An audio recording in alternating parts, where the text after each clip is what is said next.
Assalamualaikum warahmatullahi wabarakatuh. Perkenalkan, nama saya Sahrul Septian. Saya dari kelas KSAP 21B STIE Tridharma.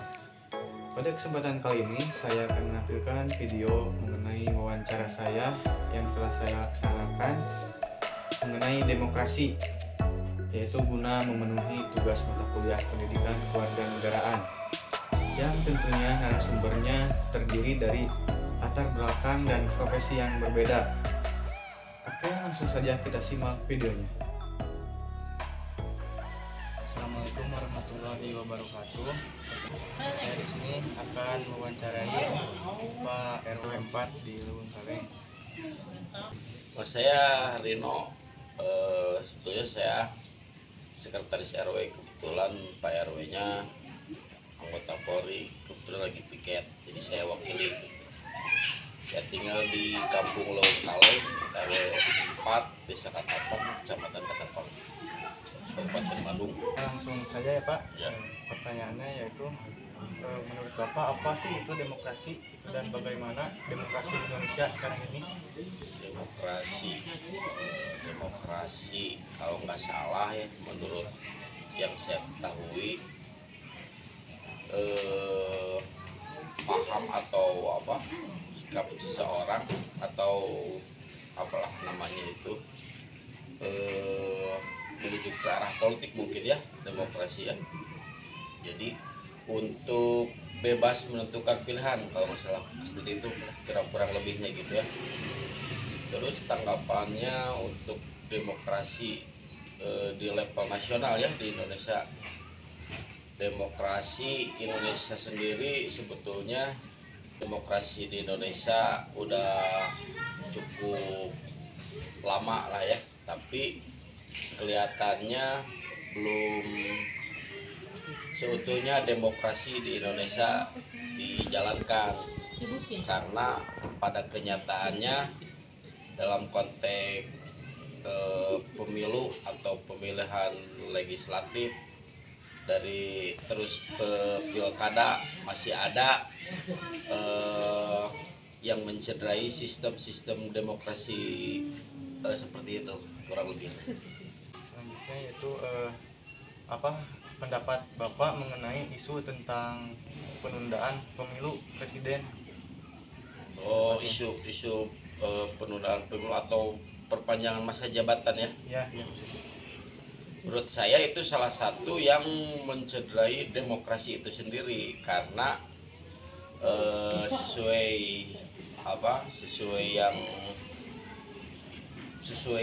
sistem demokrasi yang kita anut itu bahwa presiden hanya maksimal 2 periode. Jadi kalau misalkan ada wacana perpanjangan masa jabatan untuk presiden, saya jelas sangat tidak setuju.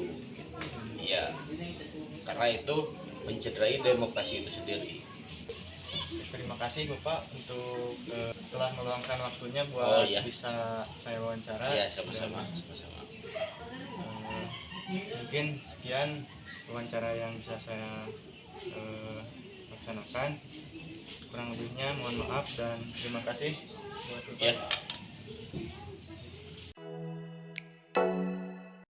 Assalamualaikum warahmatullahi wabarakatuh.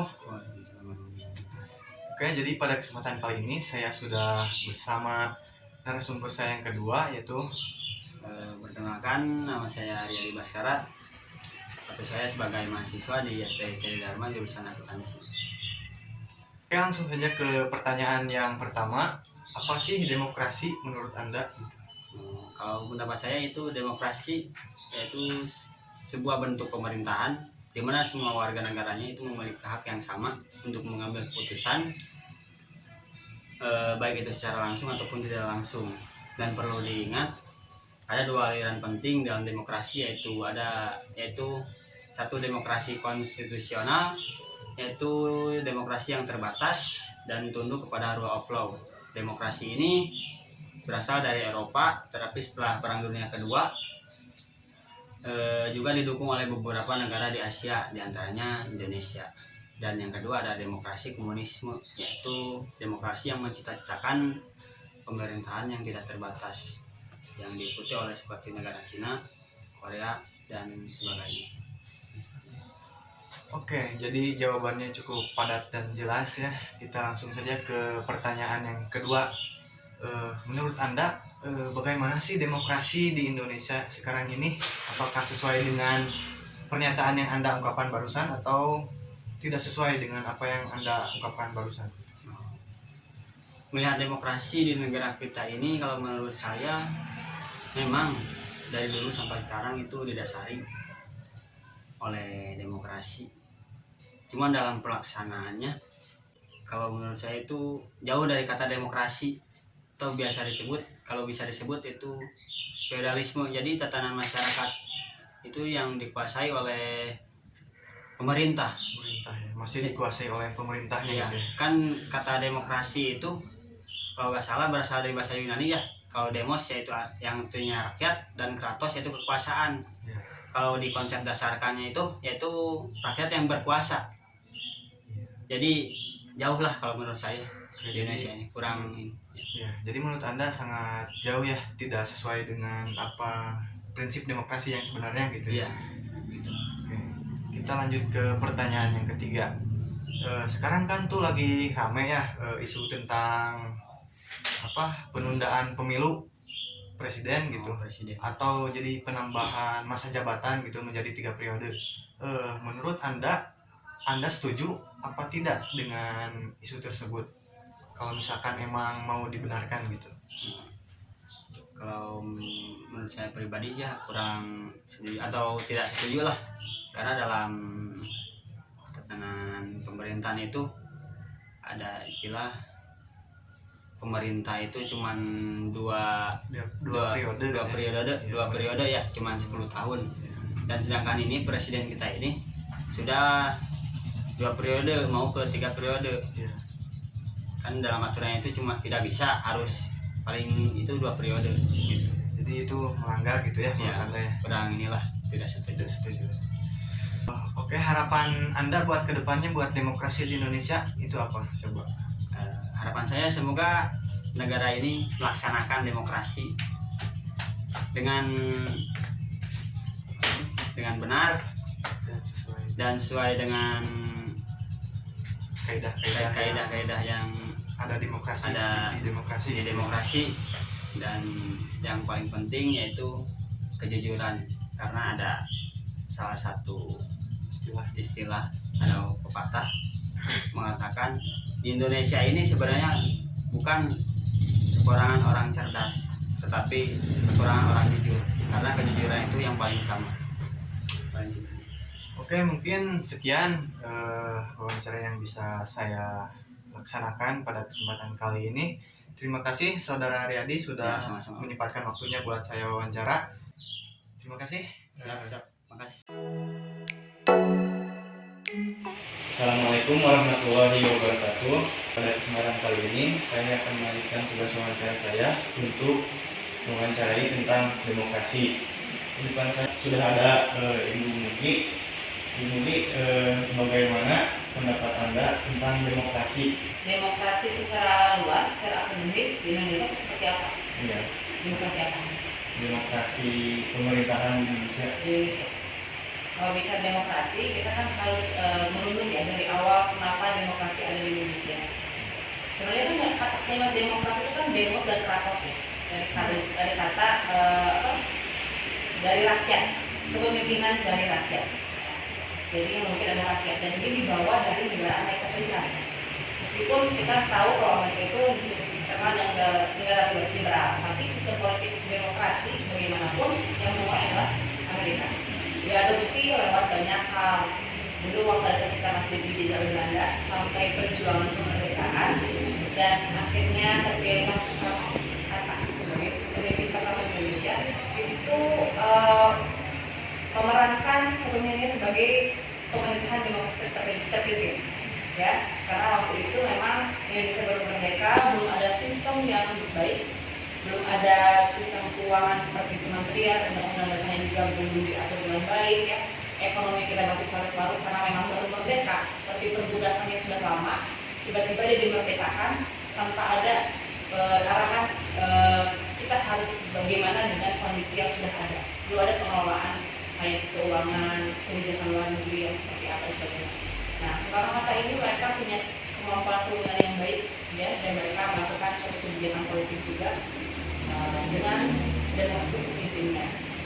Perjalanan demokrasi di Indonesia itu pun berubah-ubah meskipun kita mengenal ideologi demokrasi. Demokrasi di setiap kepemimpinan itu mengalami pergeseran. Mulai kepemimpinan dari Pak Soekarno itu lebih kepada anti imperialis atau anti penjajahan, karena ada masa-masa kita sedikit takut akan pengaruh atau intimidasi dari luar, karena kita baru merdeka dari Belanda, ya, dari Jepang.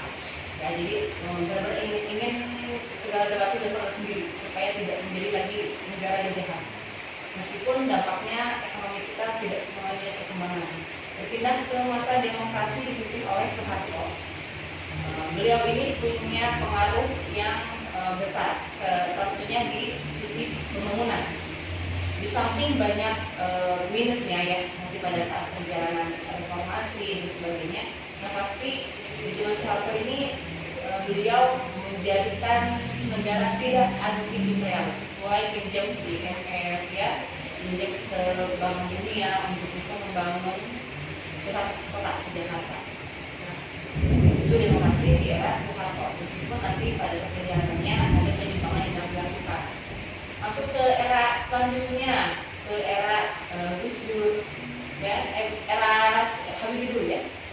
Habibie itu, dan disinilah sebagai pionir benar-benar pintu gerbang demokrasi yang sesungguhnya.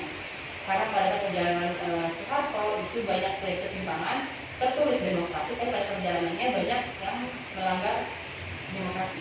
Tidak sesuai gitu. Ya, kita tahu pelanggaran-pelanggaran yang dilakukan selain dari korupsi juga ada asasi manusia, ya, dan juga pemungkaman media-media.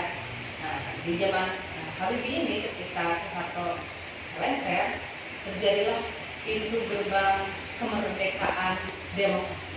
Ya, meskipun banyak yang melakukan kebebasan yang kebablasan. Jadi kebablasan itu diakibatkan karena dulu sangat terkungkung dan takut ketika dibukakan pintu demokrasi, terus bebas bersuara dan sebagainya, jadi berlebihan, ya. Dan salah satunya juga sampai lepasnya Timor Leste pada masa Habibie, ya, itu menjadi salah satu rapor merah. Meskipun pada saat itu Pak Habibie tidak punya pilihan lain. Saya betul Pak Habibie itu ingin menyatukan seluruh Indonesia, tapi kondisi transisi dari masa era Soeharto ke demokrasi itu tidak mudah, sehingga Pak Habibie itu banyak ketabrak tembok, ya, kesini salah karena memang kondisinya oleh pihak yang kontra dianggap sebagai prakteknya Soeharto, ya, yang pro Soeharto dianggapnya pengkhianat. Jadi pada era Pak Habibie ini demokrasinya dia mampu menciptakan meskipun dia jadi korban. Jadi hanya sekitar 1 tahun. Masuk ke era Gus Dur. Gus Dur ini punya pengalaman pemikiran cendekiawan Muslim yang lumayan sangat bebas untuk berpikir, ya. Kenapa saya bisa bebas untuk berpikir? Secara karakter dia sangat pandai, tapi pada saat pelaksanaan dia adalah salah satu pemimpin yang sangat mudah menggonta-ganti posisi menteri, naik turun begitu cepat, gitu kan.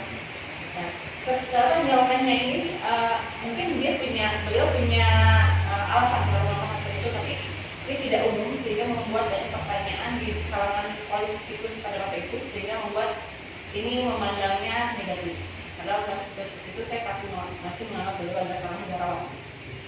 Ya, terkait buku dan sebagainya, bahwasanya teori kemungkinan di Indonesia adalah demokrasi kerakyatan seperti itu, ya, dimana memang masyarakat Indonesia itu adalah saling memukrium, ya. Jadi beda dengan demokrasi di Amerika. Demokrasi di Amerika memang dari rakyat, oleh rakyat untuk rakyat, tapi aslinya itu masyarakat di sana individual, betul, ya, baru. Sedangkan di Indonesia itu kita ini kan mengenal namanya gotong royong, koperasi. Jadi benar-benar demokrasinya orang Indonesia itu adalah demokrasi Pancasila yang tidak bisa disamakan dengan negara yang lainnya. Gitu. Kemajemukan kita itu sudah sangat banyak sekali, mulai dari pulaunya, sukunya, bahasanya, cara berpikir dari matrilineal ke patrilineal, ya. Di suku Padang ada pemimpinnya adalah perempuan, ya. Di Jawa laki-laki. Meskipun budaya semakin maju dan banyak orang sudah rata, tapi masih ada pemikiran yang berbeda karena berbeda adat istiadat. Kemajemukan ini yang membuat kita itu untuk disatukan supaya sama seperti yang lain tidak mungkin. Karena kita punya berbanyak macam bahasa, suku budaya, kebiasaan yang berbeda, belum lagi alamnya yang mungkin tidak bisa disamakan sebagainya.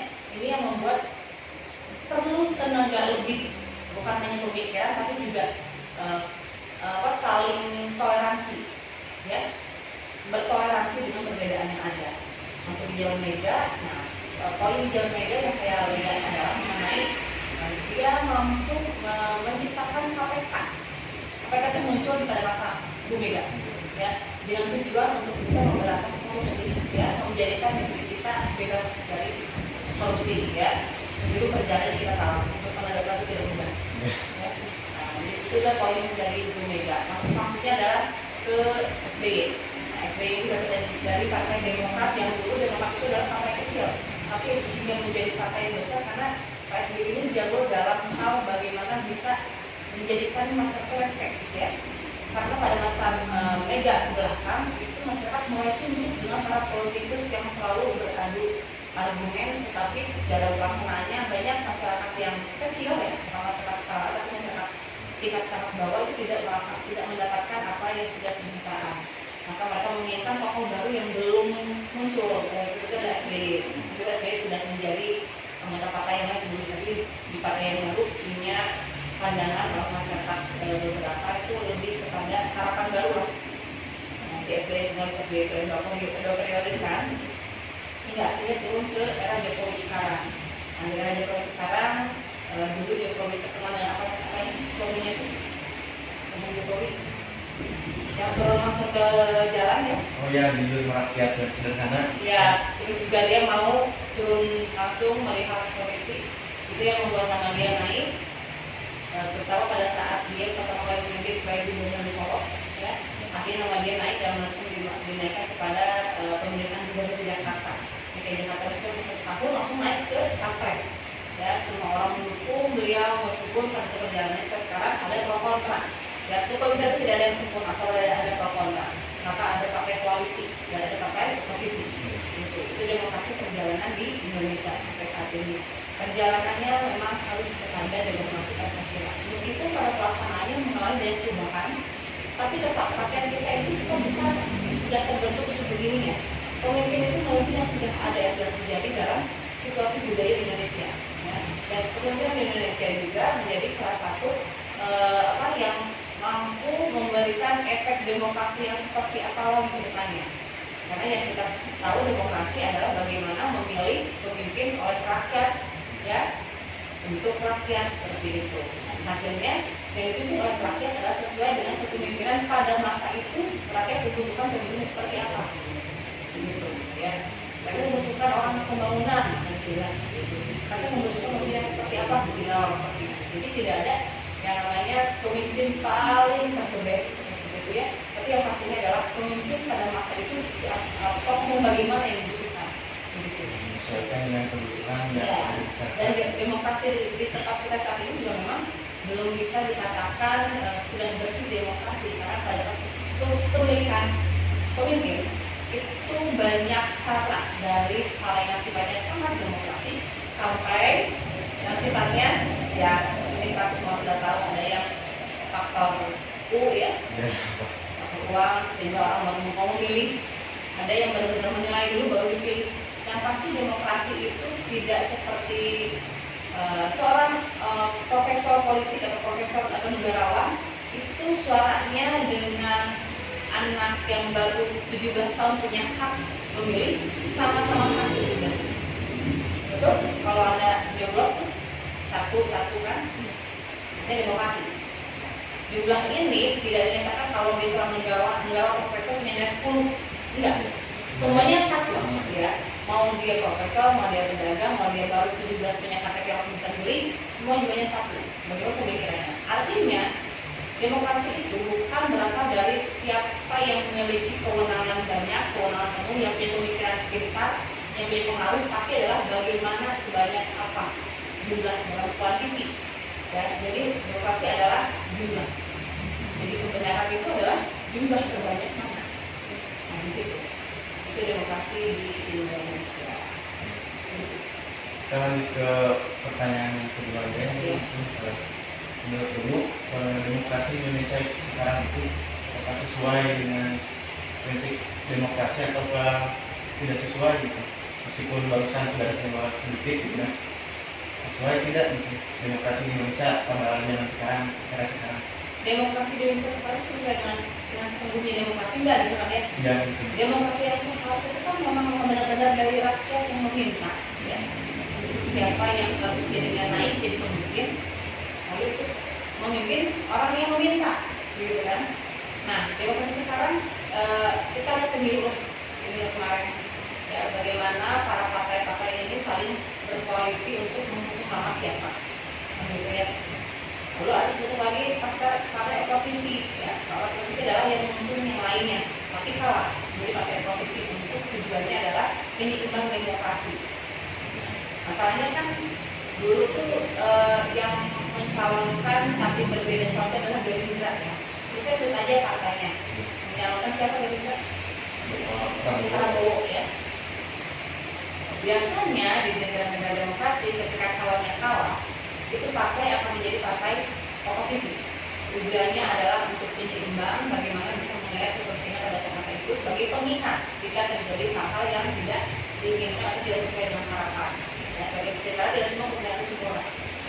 Tapi pada saat itu ternyata Pak Prabowo merapat menjadi Menteri Pertahanan. Banyak orang atau politisi ataupun masyarakat yang memantau bahwa ini adalah pengecualian di Indonesia yang katanya ini tidak seimbang sebagai demokrasi, itu sangat tidak demokratis. Harusnya ada yang bisa menyeimbangi dan sebagainya.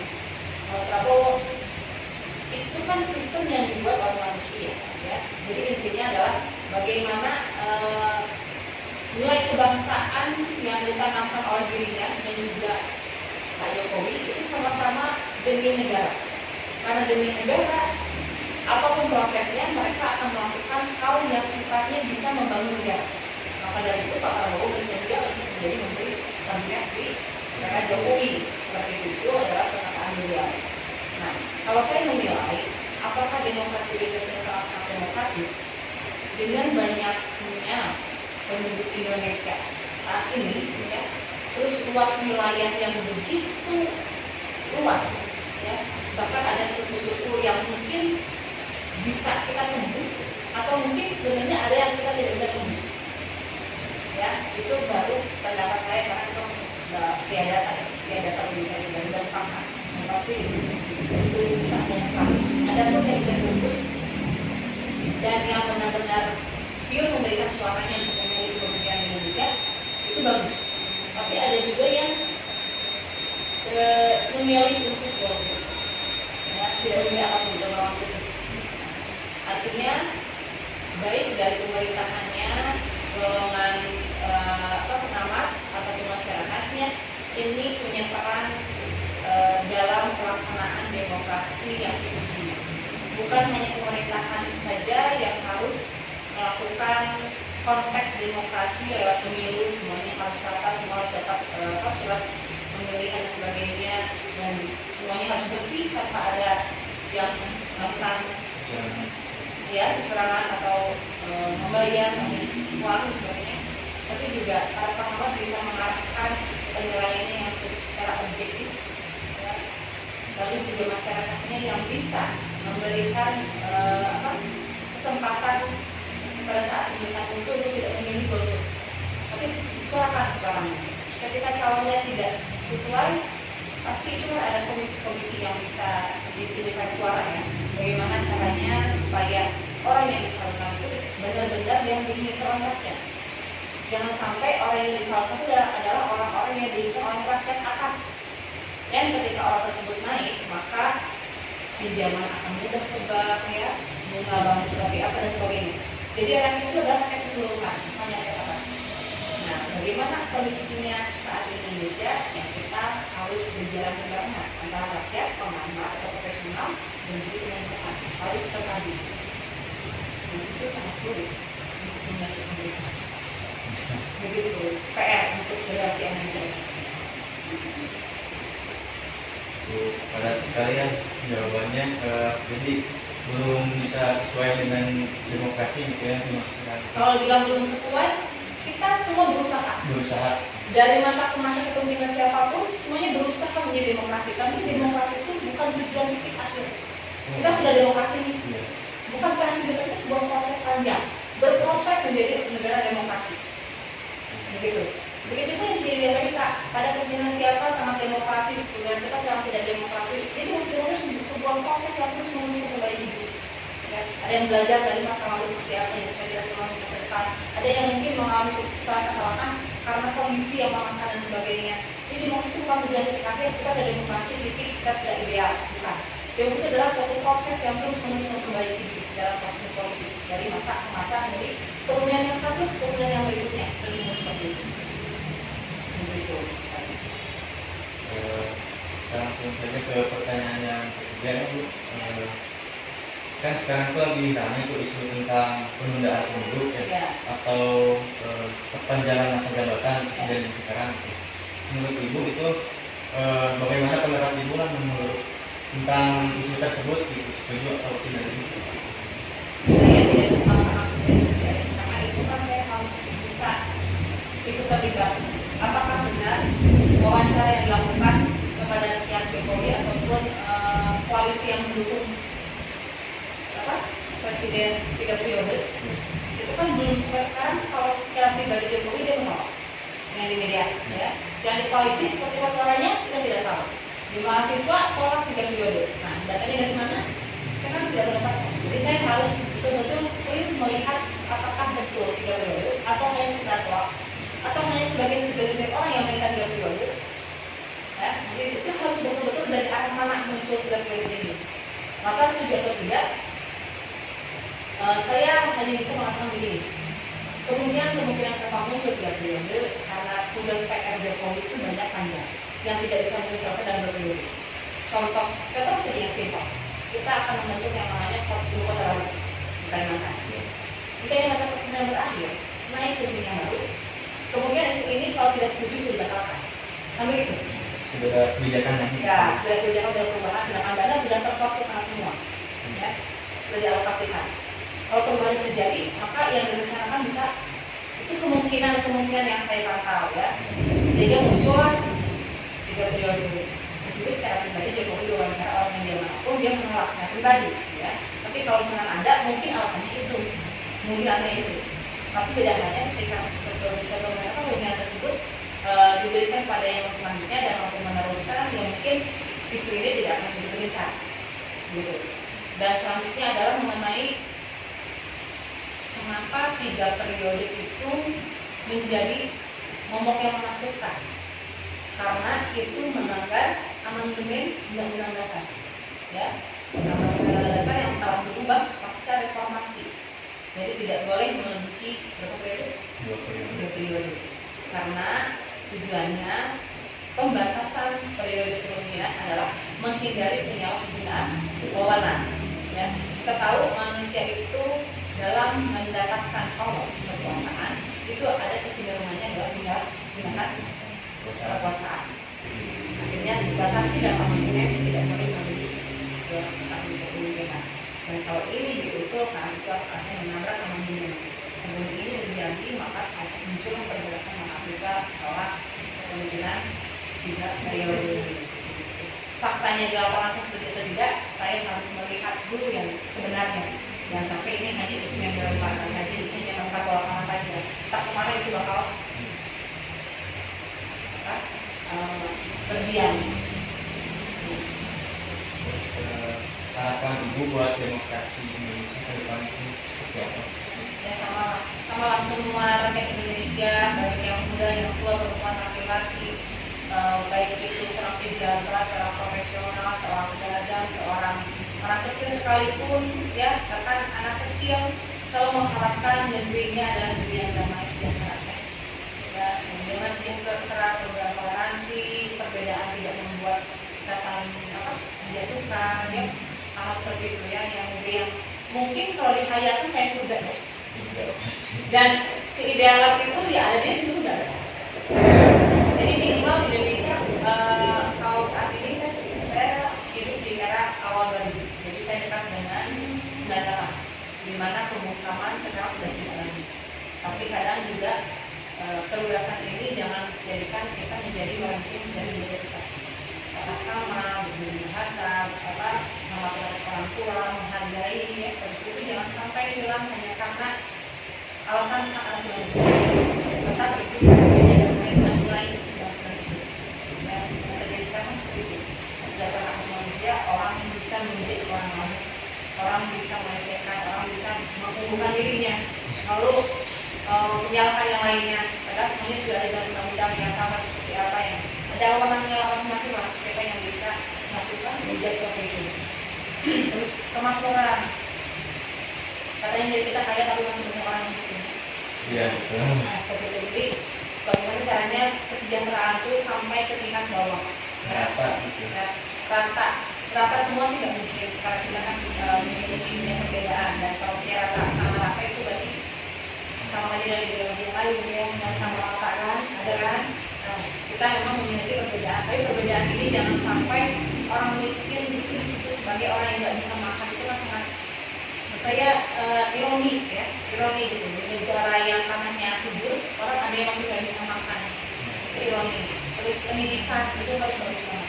Pendidikan karena orang-orang yang pandai, orang-orang yang menjadi anak bangsa yang baik, dan dia telah menginvestasikan bagaimana negara ini ke 10 atau 20 tahun ke depan, bagaimana. Karena kalau orang-orang yang pandai, seperti ada pada pinter nanti, anak-anaknya lumayan jago dalam hal misalnya juga. Itu nggak lakukan pemerintahan politik dan sebagainya.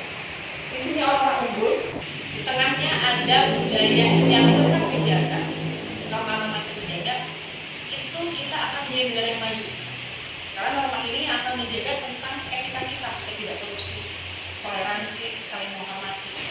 Pintarnya seperti apa? Pintar saintis, pintar mungkin dalam politik, pintar dalam ekonomi, pintar dalam berwirausaha. Nah, itu ada kalian masing-masing. Jadi itu pendidikan, kemakmuran, apalagi budaya etika yang harus dijaga, ya, dan juga tetap yang namanya rendah hati, ya, ego. Orang-orang ego ini cenderung menghancurkan partai yang ada, partai masuk ke pemerintahan yang pemerintahan yang maju. Ya, egonya itu adalah lebih kepada bagaimana memajukan bangsa. Jadi jangan hanya mempercayai diri sendiri seperti itu. Jadi tidak kaya menggunakan negara lain, tapi tidak memberikan kontribusi di negara sendiri. Yang hal seperti yang tidak boleh dipelihara. Terus juga kalau sekarang itu namanya musuhnya go green ya. Go green. Jadi apapun negara kita itu yang sangat hijau dan juga sangat subur ini jangan sampai rusak hanya gara-gara ingin maju jadi negara yang high tech tapi malah menghancurkan kondisi naturalnya. Gitu. Mungkin dicukupkan sekian itu buat wawancaranya. Terima kasih buat ilmunya serta telah meluangkan waktunya buat saya wawancara. Kurang lebihnya saya mohon maaf dan Maaf karena ya terima kasih. sama-sama ya. Kita selalu ya. Sekian wawancara yang bisa saya laksanakan pada kesempatan kali ini. Terima kasih. Wassalamualaikum warahmatullahi wabarakatuh.